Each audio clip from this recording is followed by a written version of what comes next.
Yes, Kara. Cute necklace.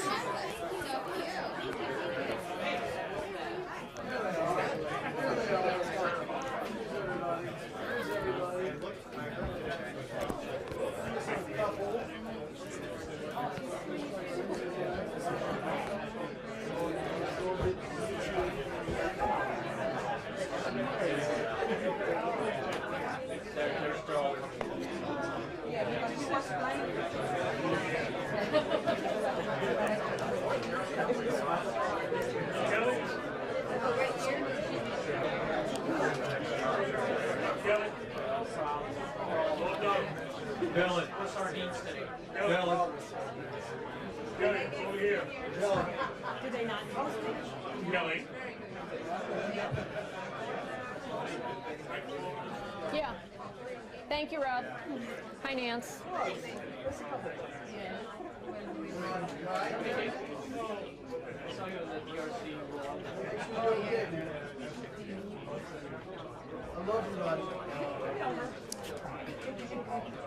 Yes, you do. Yes, you do. I know you want to go back. Yeah. It's true. I think you enjoy those today.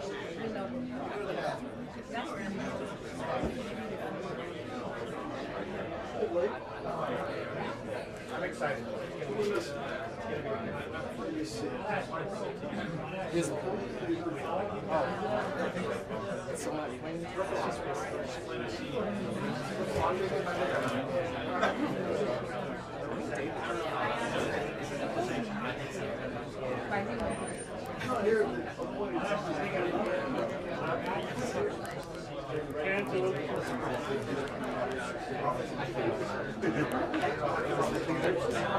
Packed room over here, John. A lot of questions from the White House about what progress has been made after yesterday's very successful meetings where the European leaders and the Ukrainians went home each with some homework assignments. Basically, the Europeans and the U.S. are working to firm up what the security guarantees would look like that they can offer to Ukraine, which will help Zelensky sell back home any land concessions that he is able to make as part of the peace deal terms.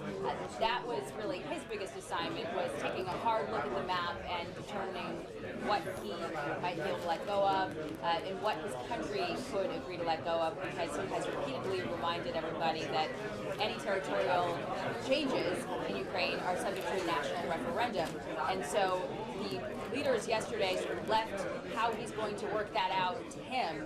But that is his job, basically, over the next few days. He had said after the conclusion of yesterday's meeting that they all hoped to sort of formalize on paper what the plan is going to be, and then President Trump said once that is done, they'll get a bilateral meeting between Zelensky and Putin, and then following that, they will have a trilateral meeting that President Trump will also participate in.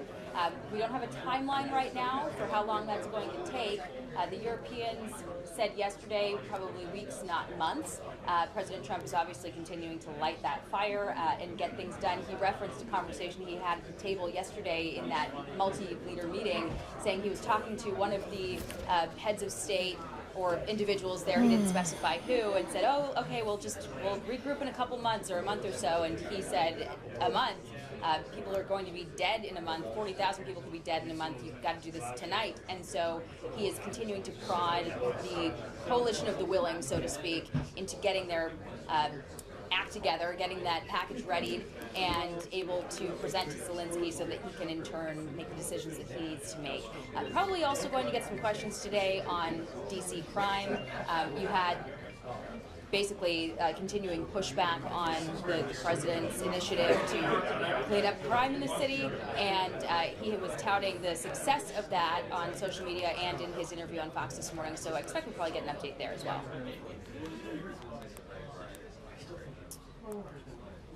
Thanks.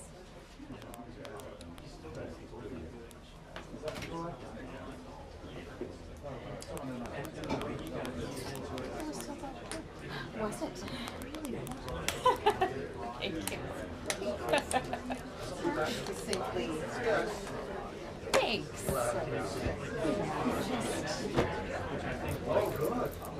Maybe a little bit too soft.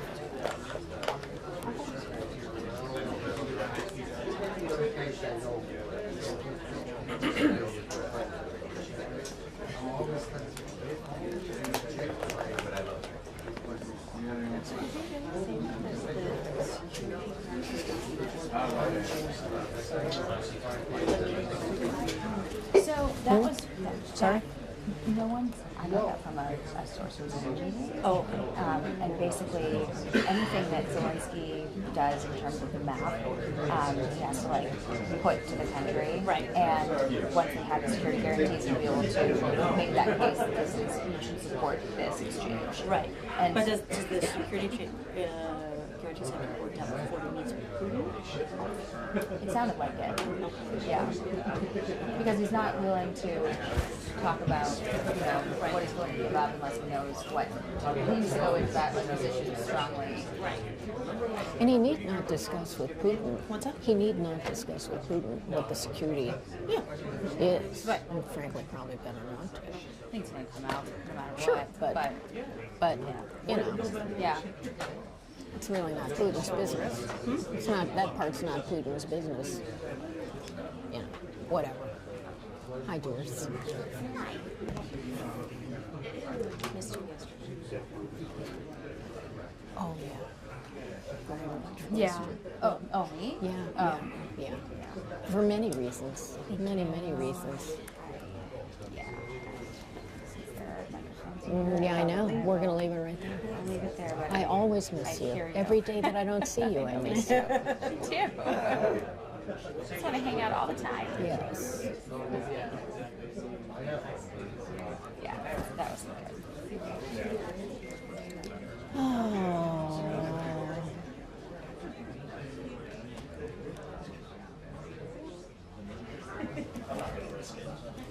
I can't risk it.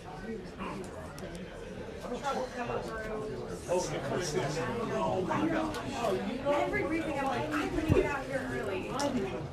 Thank you for joining us.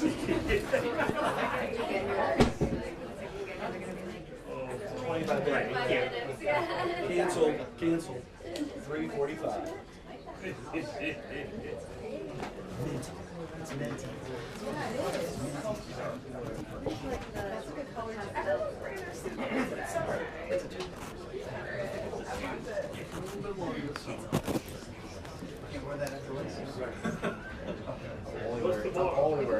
What I look like? Yeah.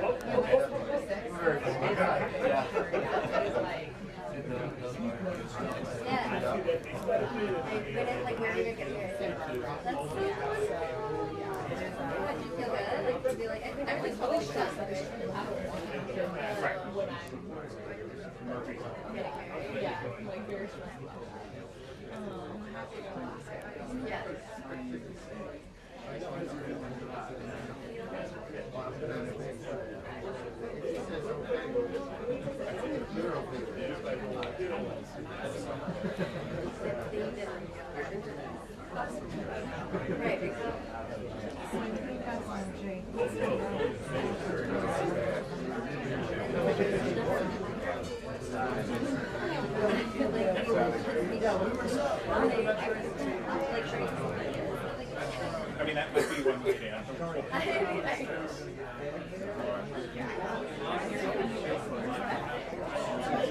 actually just saw her. I know.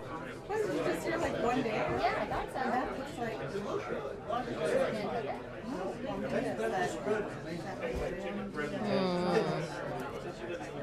Crap. Well, hell. She got there fast. Damn it. I know.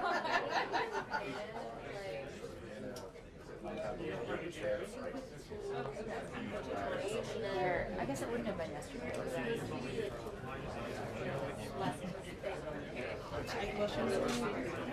I mean, I'm blessed.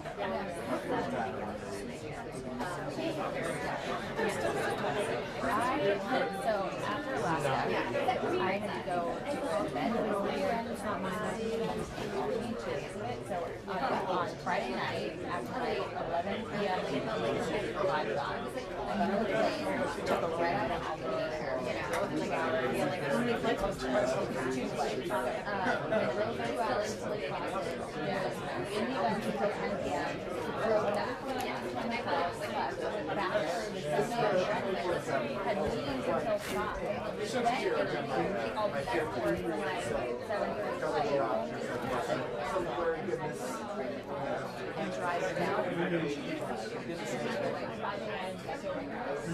I arrived at 5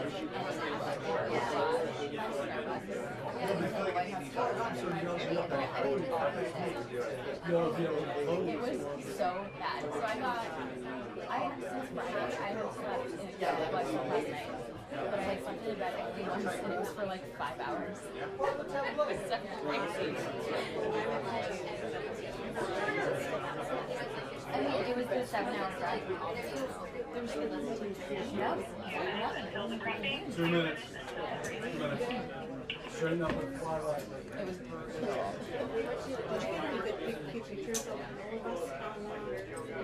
You know, I took a lot of my But I mean, like, did anybody get good pictures of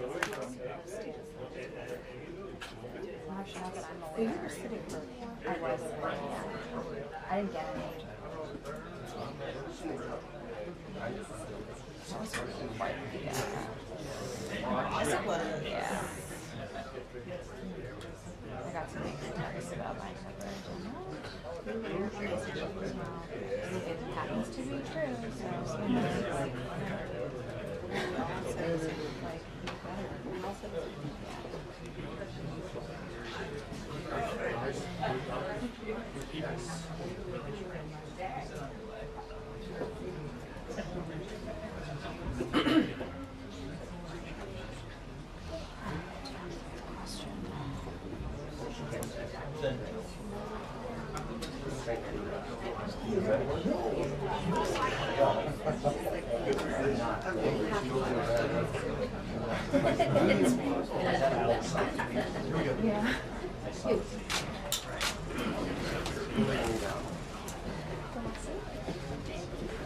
how are you?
afternoon, everybody. Hello. How are you? Good to see all of you.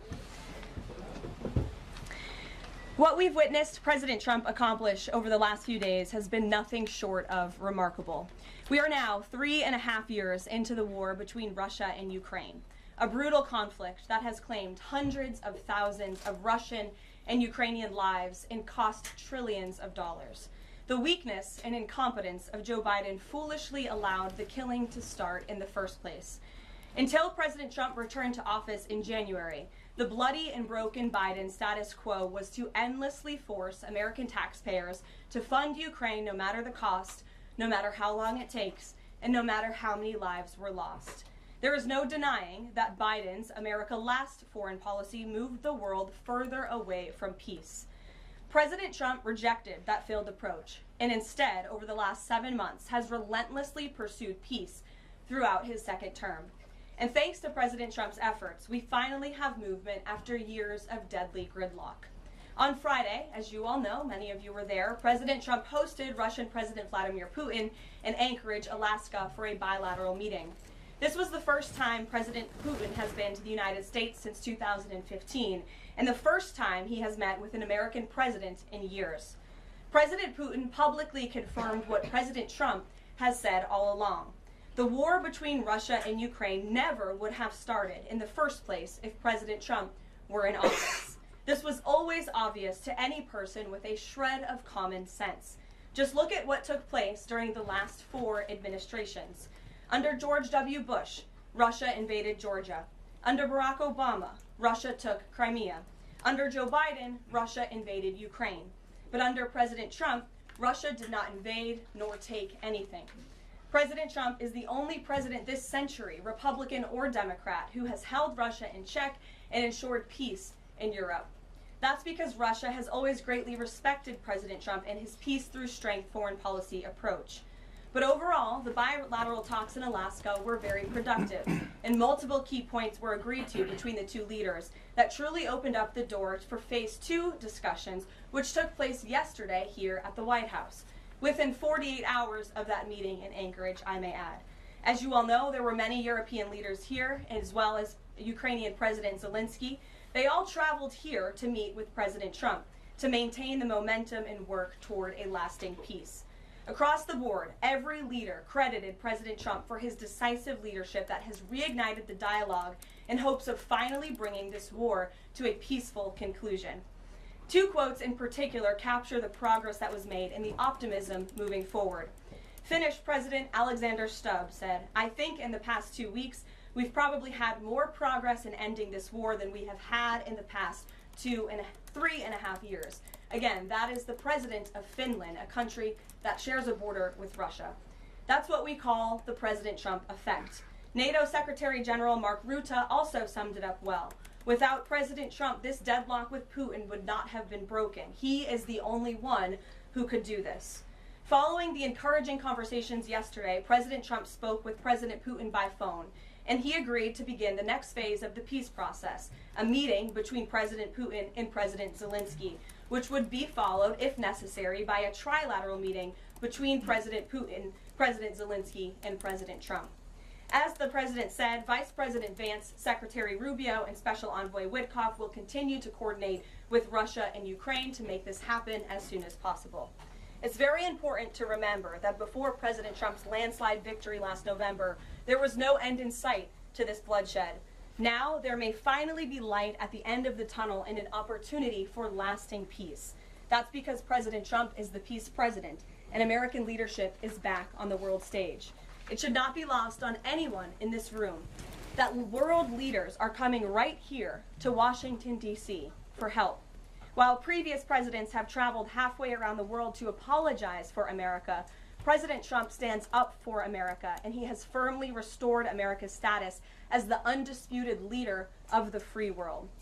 However, one thing that has absolutely not changed is the media's negative and downright false coverage of President Trump and his foreign policy accomplishments. From the beginning of this entire process, much of the left-wing media has been actively rooting against the President of the United States in the pursuit of peace.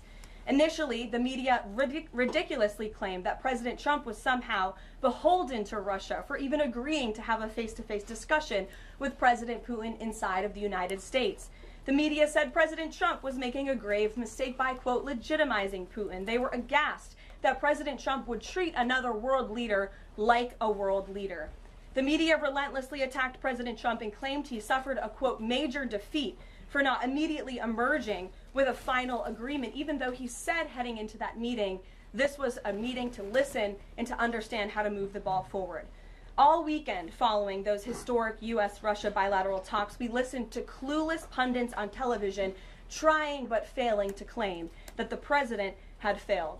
The so-called experts in the foreign policy establishment, whose record is nothing but endless wars, trillions of wasted taxpayer dollars, and dead Americans, have the nerve to try and lecture President Trump, who has solved 7 global conflicts in 7 months, about peace.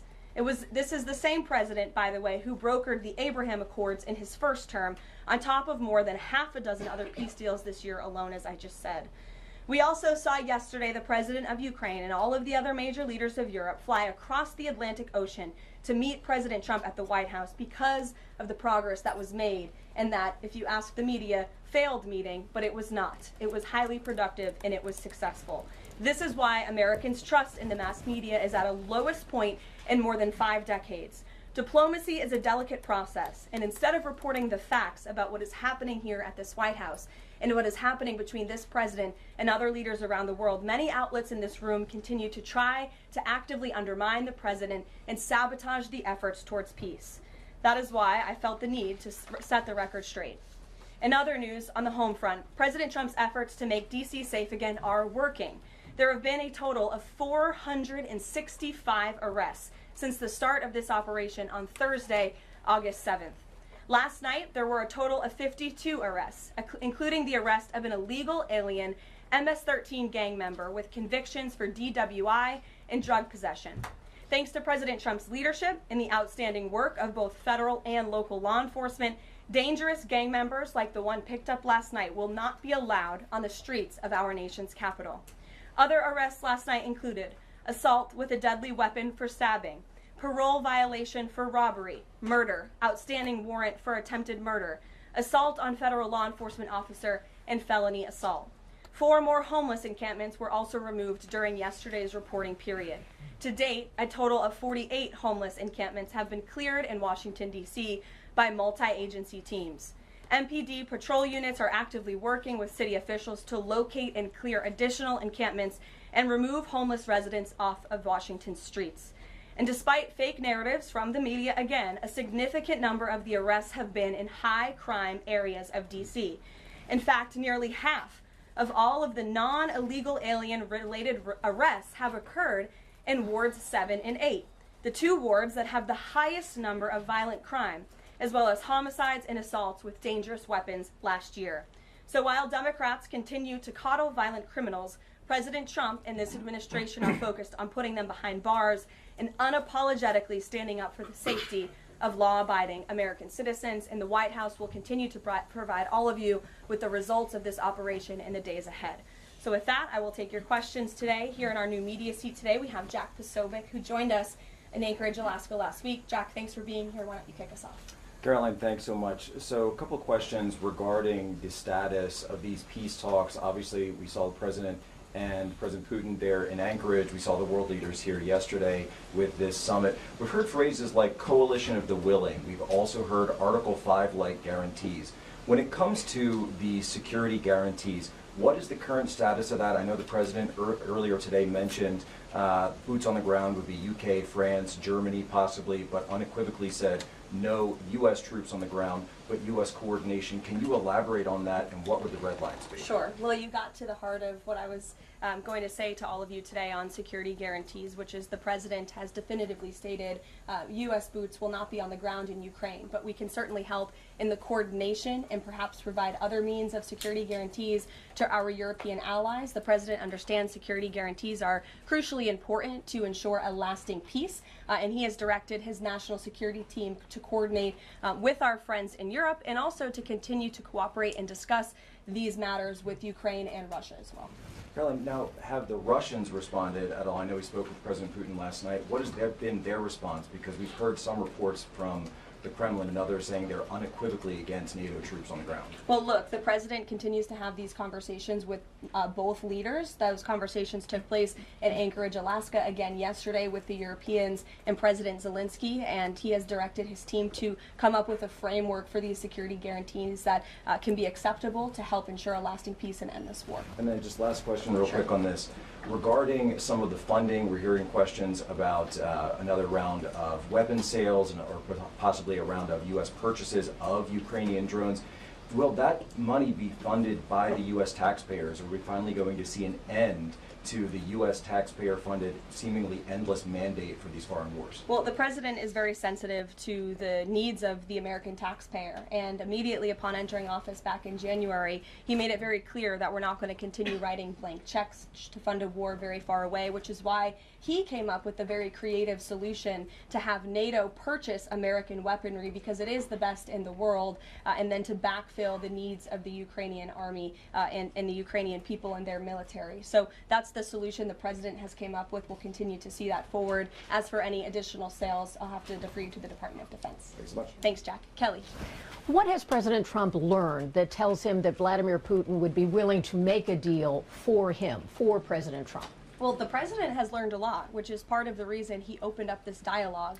The previous administration, who oversaw the beginning of this war, refused to talk. And President Trump has always said, in order to learn, in order to move the ball forward with diplomacy and towards peace, you have to have open dialogue. And so that's why the president has had several conversations by phone and, of course, an in-person meeting last Friday with President Putin. He also has talked to President Zelensky dozens of times, had him here at the White House yesterday, and he's understanding what both sides want, what both sides are going to have to give up. And he has always said, in order to get a good deal, both sides are going to have to walk away a little bit unhappy. So he continues to learn a lot throughout these conversations, which is why we've seen progress from both. And I would also just add, when it comes to learning and moving the ball forward, look at how both Russia and Ukraine have actually talked directly for the first time in many years, thanks to the efforts of this president and this administration. Specifically for President Trump, though, what do you think Putin's motivation is to try to do something for President Trump,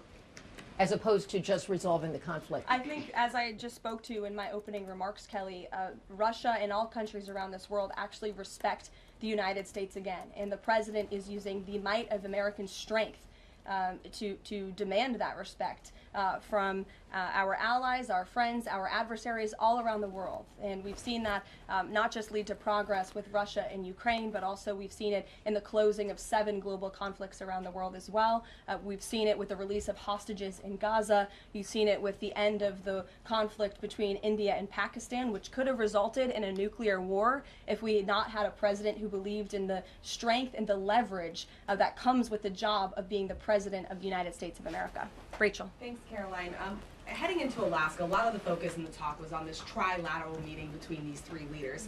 Can you explain how this went from a trilateral meeting involving President Trump to now the focus being on this bilateral meeting without the president first? Well, look, the president has spoken to both leaders about this, and both leaders have expressed a willingness to sit down with each other. And so our national security team will help both countries do that. Ultimately, the president has always said that there are areas of disagreement in this war that will have to be discussed and decided upon by these 2 countries. And so he wants these 2 countries to engage in direct diplomacy. He's said that from the very beginning, which is why he's agreeable to the idea of having President Zelensky and President Putin get together. And I understand accommodations for that meeting are underway. As soon as we hear more details, we'll be sure to let all of you know. And just a quick follow-up. We know as of right now there is no ceasefire in place. We've seen Russia continue its attacks on Ukraine.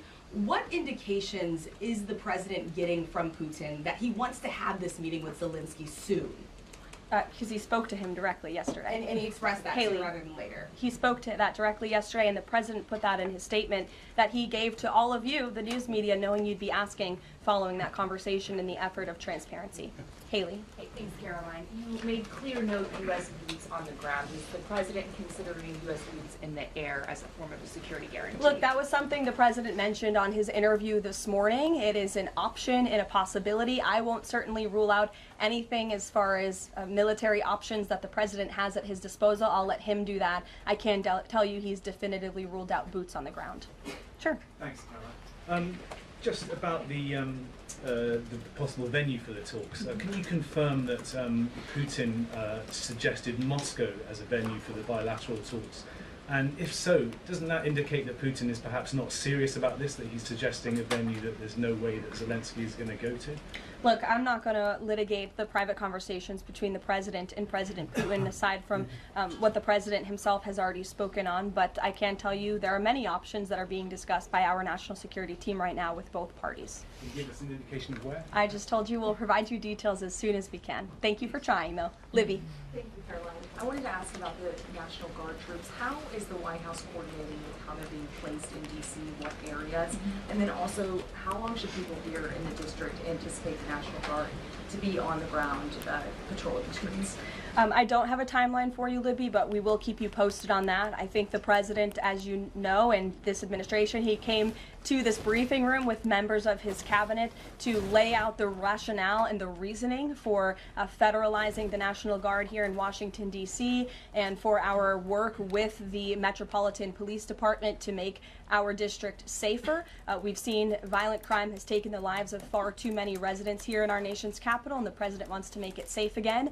And as for the coordination efforts, this interagency team is meeting and talking daily. In fact, there's a meeting taking place right now in the West Wing with members of the interagency task force to continue to discuss not just the National Guard deployment, but also how we can continue to remove public safety threats off of the streets of Washington, which, as the numbers I just showed you prove, they are doing every single night. I will just reiterate, 465 total arrests and counting since the start of this operation. I believe 11 or 12 days ago, I'll have to check the calendar, but those are pretty remarkable results. If not for this task force and their high level of coordination and the leadership of this president, there would have been 465 more violent criminals on the streets of this capital that you all live in every day. So I think we should all be very grateful for that. Stephen. Thank you, Caroline.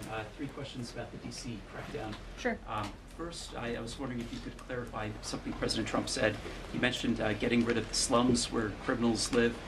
Was he talking about tents or permanent residential buildings? And then the mayor has expressed an interest in clarifying how much of a focus illegal immigration enforcement is as part of this crackdown. Can you say anything about that? Sure. And third, any preview on the beautification? 3 questions. I'll try to answer all 3 of them pointedly for you. First, when it comes to what you said, and the president said, the slums of Washington, D.C., he's referring to the most dangerous communities, neighborhoods, and streets in this city where, unfortunately, violence has ravaged these communities and taken the lives of, again, far too many law-abiding D.C. residents. We know on July 5th of this year, just more than a month ago, a 3-year-old beautiful young girl was shot and killed in her car with her family in one of these communities, which is why there has been a surge, despite what many of you have been falsely reporting. And I believe it was the Washington Post who put out a map claiming it to be fact-based when it was just based on, I don't know, accounts that they've heard on the street, not actual statistics and data. So we went and reconfigured the numbers, and as I said, nearly half of all the non-illegal alien-related arrests have occurred in wards 7 and 8 in the District of Columbia, where we know, excuse me, there's the highest rate of crime. So we'll continue to do that. And what was your second question, Stephen? Legal immigration, how much of a focus that is? Yeah, look, I mean, the focus is to make D.C. safe and beautiful and to remove public safety threats and violent criminals from our streets. If federal law enforcement, with the help of the Metropolitan Police Department, come across illegal aliens, of course, we are going to abide by this administration's policy of law and order, and we are going to remove illegal criminals from our nation's capital. They will be detained and deported, just like they are in every other community across the country. Kristen. Thanks, Karen. First question is, whose idea was it to change the next steps from a trilateral to a bilateral meeting? It was an idea that evolved in the course of the president's conversations with both President Putin, President Zelensky, and the European leaders yesterday. And as you saw, Kristen, with all of those European leaders leaving the White House, including the NATO Secretary General, they all agree that this is a great first step. And it's a good thing that these 2 leaders are going to be sitting down together, and the president expects that to happen. And how long is Trump willing to wait and operate in good faith for Putin to actually arrange arrange a meeting before he intervenes? Look, the president has put tremendous public pressure to bring this war to a close. He's taken actions, as you've seen, sanctions on India and other actions as well. He's made himself very clear that he wants to see this war end, and he has scoffed at the ideas of others that have been raised that we should wait another month before any meeting takes place. The president wants to move, and he wants to bring this war to an end as quickly as possible. Just a clarification on something you said earlier about Putin agreeing to the meeting. The Kremlin seemed to indicate that Putin did not firmly agree to a bilateral. Did he agree to have a sit down with just Zelensky on the phone? I can assure you that the United States government and the Trump administration is working with both Russia and Ukraine to make that bilateral happen as we speak. Sean. Hey, if the point is to get everybody on the same page, why wouldn't Trump just take the call from Putin while the other leaders were in the room? He said it would be disrespectful to do that. But why is it disrespectful? With all due respect, only a reporter from the New York Times would ask a question like that, Sean.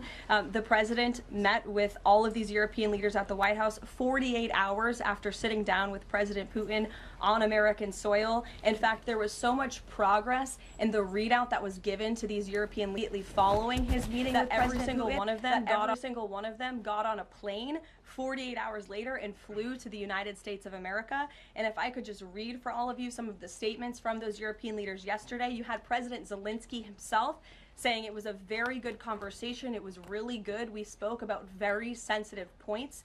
The Secretary General, Mark Rutte, it was the president, only because of the president, that this deadlock was broken, but with President Putin by starting a dialogue. So these leaders, who this war is in their backyard, are very grateful that the president took that call and that he was there to provide them with a readout of Russia's thinking on this, something that was not done by the previous administration at all. Catherine.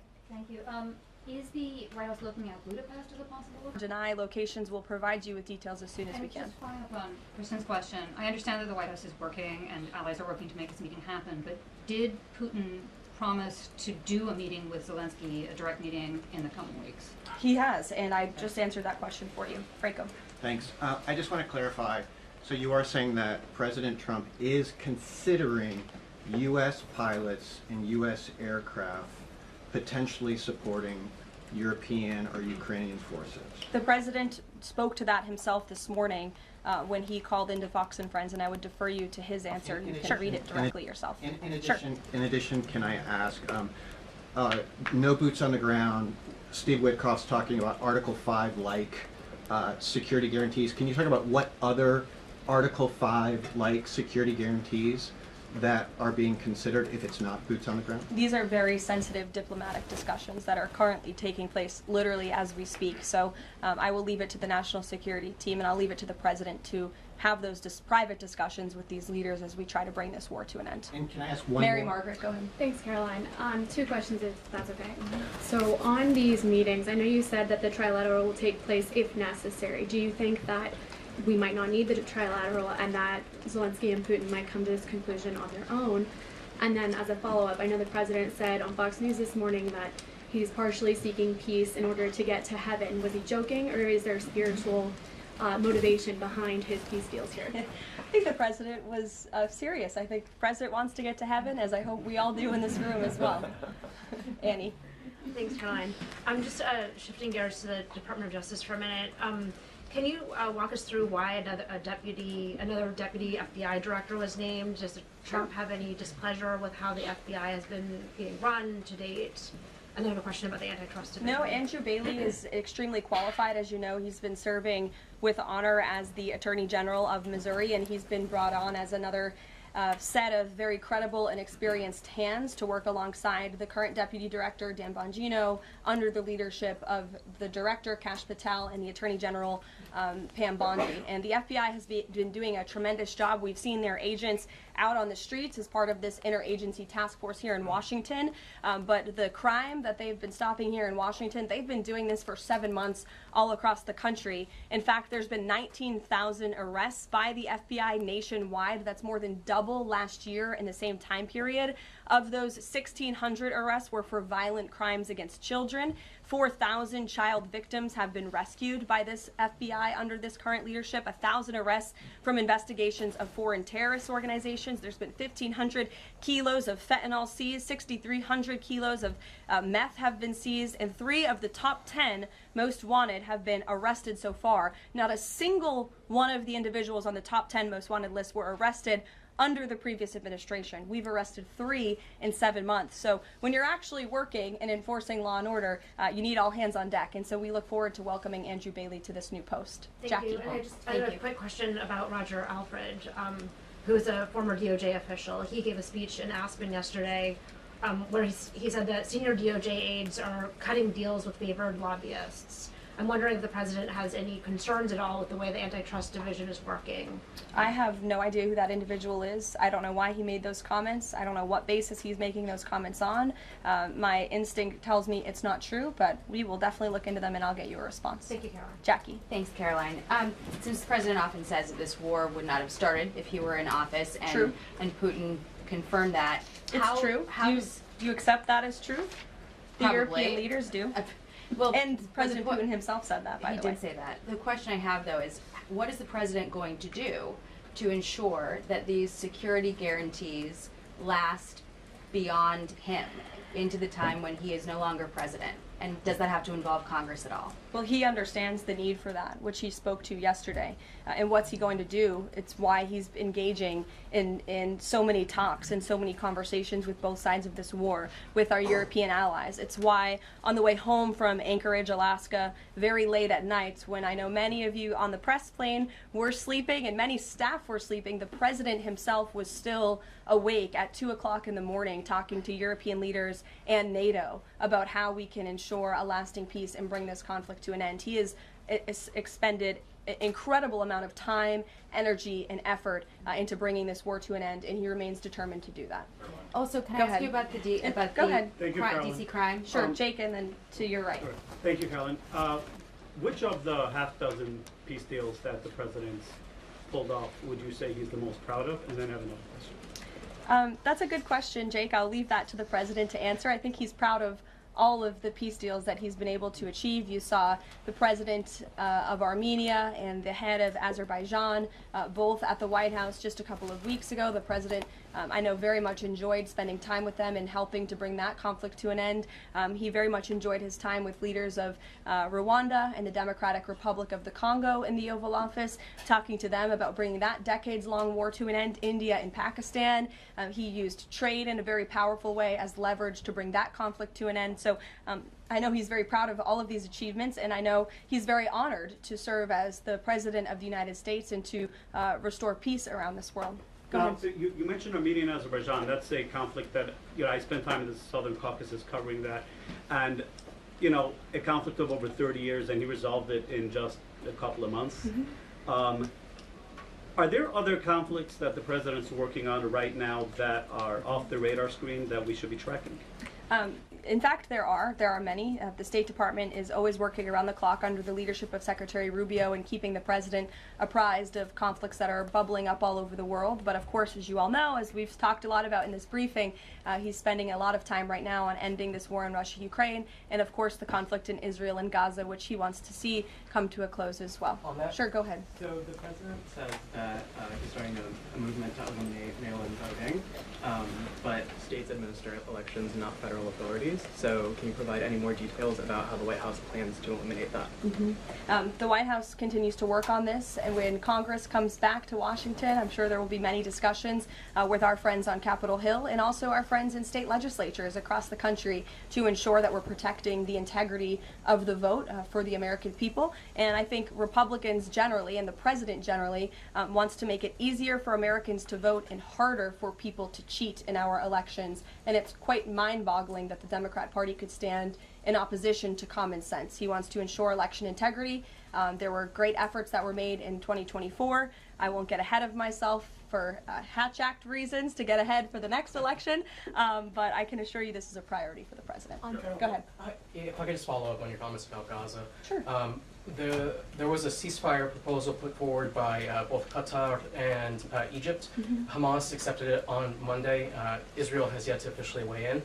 I'm wondering if the U.S. was at all involved in it, if it's supportive of it, and whether or not the president believes Israel should accept it. I don't think it's a coincidence that Hamas accepted this proposal after the President of the United States posted a very strong statement about this conflict on Truth Social yesterday. I would refer you back to that statement. As for this proposal that Hamas has now accepted, the United States continues to discuss it, and I'll let the President weigh in on it definitively. You're welcome. Sure. Caroline, can you describe the President's perspective on taking a stake in Intel in exchange for federal grants? And is this are we expecting to see the White House make similar arrangements with other semiconductor companies and manufacturing companies? Well, the President, he's been very clear about the need to reshore manufacturing that's critical to our national and economic security. That is especially in regards to chips and semiconductors, which is why the President has initiated the Commerce Department to conduct a study on semiconductors, a Section 232 investigation, so we can ultimately implement tariffs.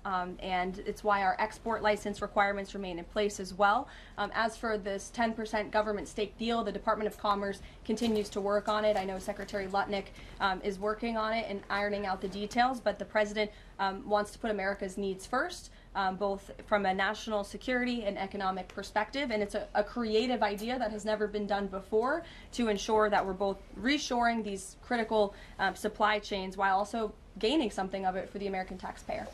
You're welcome. Emily. Thanks, Caroline. To ask about the 3 U.S. warships that are being sent to Venezuela, and there's 4,000 Marines on board. Are you looking at the possibility of boots on the ground there? What I will say with respect to Venezuela, President Trump has been very clear and consistent. He's prepared to use every element of American power to stop drugs from flooding into our country and to bring those responsible to justice. The Maduro regime is not the legitimate government of Venezuela. It is a narco-terror cartel. In Maduro, it is the view of this administration, is not a legitimate president. He is a fugitive head of this cartel who has been indicted in the United States for trafficking drugs into the country. And with that, I will leave you all, and we will see you later, if not more of your questions. Thank you. Thank you. Thank you. Hey, Harrison. I wanted the fake DC crime numbers DOJ investigation. Apparently they're like investigating the city. Annie, thank you for asking that. That was on my list, and it's something on the record at least. I just feel like we got the Russia stuff out of the way. Yeah. No, I was good. Good job, man.